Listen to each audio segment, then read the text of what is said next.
Human rights PWAO TV channel ప్రేక్షకులకు human rights PWA సంస్థ తరఫున హృదయపూర్వక నమస్కారాలు తెలియపరుస్తూ ఈరోజు human rights protection and welfare awareness organisation Telangana రాష్ట్ర వర్కింగ్ కమిటీ కడారి అన్నపూర్ణ యాదవ్ గారు సమాజంలో బెట్టింగ్ అనే ఒక అంశం, బెట్టింగ్ల వల్ల బెట్టింగ్లు పెట్టి ఏ విధంగా ఏం జరుగుతుంది, సమాజానికి ఏ విధమైన నష్టం జరుగుతుంది అనే అంశాన్ని మన ఛానల్ ద్వారా ప్రజలందరికీ తెలియపరిచి అవేర్నెస్ చేయాలనుకున్నారు. వారు ఇప్పుడు మనతో ఉన్నారు. వారి మాటల ద్వారా విందాం మనం. నమస్కారం అండి. Human rights protection welfare awareness organisation సంస్థ తెలంగాణ వర్కింగ్ కమిటీ ప్రెసిడెంట్గా పనిచేస్తున్నానండి గత కొంతకాలంగా. కాకపోతే ఏంటంటే నేను ఒక చిన్న విషయం గురించి మాట్లాడడానికి వచ్చాను. ఇది చిన్న విషయం కాదు, చాలా పెద్ద విషయము. సమాజంలో ప్రస్తుతం నడుస్తున్న బెట్టింగ్ అనే ఒక యాప్ల ద్వారా ఈ బెట్టింగ్ కోసం చాలా మంది కుటుంబాలు రోడ్డు మీద పడుతున్నాయి. ఎట్లా అంటే తల్లిదండ్రులు తెలియకుండా పిల్లలు ఆన్లైన్లో కూర్చొని బెట్టింగ్ పెట్టి ఫస్ట్ 10తో స్టార్ట్ చేస్తారు. ఆ 10కి 10 వచ్చినట్టు కనిపిస్తాయి. మళ్ళీ 20 పెట్టడం స్టార్ట్ చేస్తారు. 20కి 20 వచ్చినట్టు కనిపిస్తాయి. వస్తున్నాయి కదా అమౌంట్ అని చెప్పేసి ఇక లక్షల్లో పెట్టడం మొదలు పెడుతున్నారు. పెట్టి ఈ రోజున లక్షలకి కోట్లు పెట్టుకొని అప్పుల పాలయ్యి భార్య పిల్లలు రోడ్డు మీద పడి కుటుంబం అనాథ పాలయ్యి కొంతమంది తమ్ముళ్ళు అన్నలు కొంతమంది ఉరేసుకొని చచ్చిపోయిన సిచ్యువేషన్లు కూడా కొన్ని సంఘటనలు కూడా మా దృష్టికి వచ్చి మేము చూసినాము.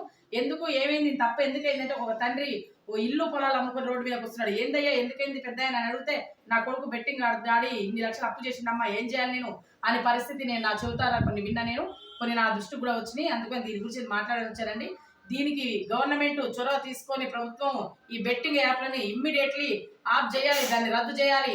యూట్యూబర్లకు కూడా ఎవరు సపోర్ట్ చేయొద్దు. సెలబ్రిటీలు, సినిమా యాక్టర్లు వీళ్ళు కూడా కొంతమంది దానికి అడ్వర్టైజ్మెంట్ ఇచ్చుకుంటూ వాళ్ళు బిజినెస్ చూసుకుంటున్నారే తప్ప కానీ సమాజంలో బెట్టింగ్ వల్ల కొన్ని కుటుంబాలు రోడ్డు మీద పడుతున్నాయి, కొన్ని జీవితాలు అనాథలైపోతున్నారు, అప్పుల పాలవుతున్నారు, యువత ప్రాణాలు తీసుకుంటున్నారు. ఈ రోజున అప్పులు కట్టకపోతే అప్పులోడు ఊరుకోడు. రూపాయికి 10 రూపాయలు వడ్డీ తెచ్చుకొని బెట్టింగ్లు ఆడుతున్నారు. ఈ పత్తాలు కూడా ఆన్లైన్లో పత్తాలు ఆడుతున్నారు. పత్తాలు ఒకటి, బెట్టింగ్లు ఒకటి. అనేది ఇది గంజాయి డ్రగ్స్ కన్నా పెద్ద వ్యసనం. అదేమో గంజాయి డ్రగ్స్ సమాజము మనుషులు ఆగమవుతున్నారు. వీళ్ళ కుటుంబాలు యూత్ మొత్తం ఆగమైపోయి రోడ్డు మీద పడి భార్య పిల్లలు తల్లి తండ్రులు మొత్తం కుటుంబం రోడ్డు మీద పడి సూసైడ్ చేసుకుని ఆత్మహత్యలు చేసుకుని చచ్చిపోయే టైం ఉంది. ఇప్పుడు ప్రజెంట్ నడుస్తున్న ఈ వ్యవస్థ ఇట్లా నడుస్తుందండి. కాబట్టి గవర్నమెంట్ నేను కోరుకునేది ఒకటే, యూట్యూబర్లకు కానీ సెలబ్రిటీకి కానీ ఎవరైనా సరే బెట్టింగ్లకు ఎవరు సపోర్ట్ చేయకండి. అట్లాంటి వాళ్ళు ఎవరు అడ్వర్టైజ్మెంట్ ఇవ్వకండి. గవర్నమెంట్ ఇమ్మీడియట్లీ చొరవ చేసుకొని యూత్ని కాపాడాలంటే ఈ బెట్టింగ్లు ఆఫ్ చేయండి. ఆ యూత్ బెట్టింగ్లకు అలవాటు పడి రూపాయి వస్తుందని ఆశతో 10 రూపాయలు పెడుతున్నారు, 10 వస్తున్న ఆశ 20 పెడుతున్నారు, 20 అని చెప్పి లక్షలు దిగుతున్నారు. అట్లా లక్షల కోట్లు అప్పు చేసుకొని తల్లిదండ్రులు చెప్పకుండా బయటకు వచ్చి సమాజంలో తలెత్తుకొని బతకలేక ఈ అప్పు ఏ విధంగా తీర్చాలో తీర్చే దొరక్క సూసైడ్ చేసుకొని చచ్చిపోతున్నారు, లెటర్లు రాసి చచ్చిపోతున్నారు. తర్వాత కొంతమంది తల్లిదండ్రులు దప్పున మేలుకొని అయ్యా ఏమైందయ్యా అని కొడుకుని అడిగితే నాన్న ఇట్లా చేసిన ఏం చేయాలంటే తల్లిదండ్రులు ఎవరికి చెప్పుకోలేక ఎకరం 2 ఎకరాల పొలం కొని కొడుకులు కాపాడుకుంటున్నారు. అట్లాంటి ఎకరం 2 ఎకరాల పొలాలు లేని వాళ్ళ రైతులు పిల్లలు ఏమైనా బెట్టింగ్ ఆడుతున్నారో ఆత్మహత్య చేసుకొని చచ్చిపోతున్నారు. ఎందుకంటే వడ్డీలు కట్టాలి, అసలు కట్టాలి, వాళ్ళు ఊరుకోరు. ఆ విధంగా కొన్ని కుటుంబాలు కొన్ని జీవితాలు రోడ్డు మీద పడుతున్నాయి. కాబట్టి ఈ బెట్టింగ్ని తక్షణమే ఆప్ చేయాలి. గవర్నమెంట్ చొరవ చేసుకొని బెట్టింగ్ యాప్లని ఎవరు పర్మిషన్ ఇవ్వద్దు. యూట్యూబర్లు కూడా ఎవరు దాన్ని సపోర్ట్ చేయొద్దు. సెలబ్రిటీ కూడా ఎవరు సపోర్ట్ చేయొద్దని నేను ఇందు మూలంగా కోరుకుంటున్నానండి. ధన్యవాదాలు. విన్నాం మనం కదా, ఇప్పుడు మేడం గారు చెప్పింది మొత్తం క్లియర్గా. అయితే నేను కూడా సోషల్ మీడియాలో ఒక అంశాన్ని చూసినాం, ఇదే బెట్టింగ్ సంబంధించి చూద్దాం మనము. మంచు లక్ష్మి, కాజల్, రాణాపై కేసు demand. TGS RTC MD Sajjanar చొరవతో బెట్టింగ్ యాప్స్ ప్రమోట్ చేస్తున్న యూట్యూబర్లు, సెలబ్రిటీలపై పోలీసులు కేసు నమోదు చేసిన విషయం తెలిసిందే.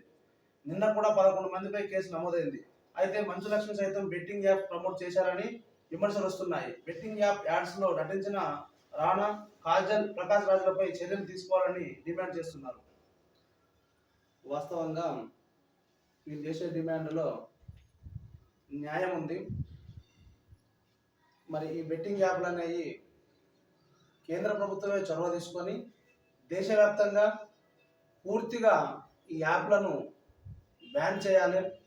అప్పుడే ఈ బెట్టింగ్ వల్ల నష్టపోతున్నటువంటి ఈ విధానానికి బ్రేక్ పడుతుంది.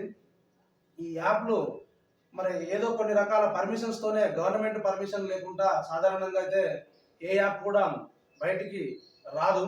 మరి గవర్నమెంటే యాప్కు పర్మిషన్ ఇచ్చినప్పుడు మరి ఆ యాప్లో ఈ యొక్క బెట్టింగ్లకు సహకరించి వీటికి యాడ్స్ ఇచ్చినటువంటి ఇప్పుడు వీరున్నారు.